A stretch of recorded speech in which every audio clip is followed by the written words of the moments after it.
just finished the shoot. You'll be able to see that background, and I will put the video here. So worked out really well. Good chat with everyone.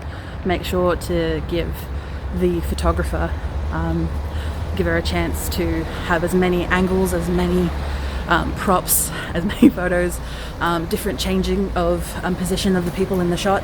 So then she had the opportunity to just choose, once she goes back to her computer, give her a chance to actually choose what can possibly work for her, as opposed to you only got one option that, you know, taken in different things.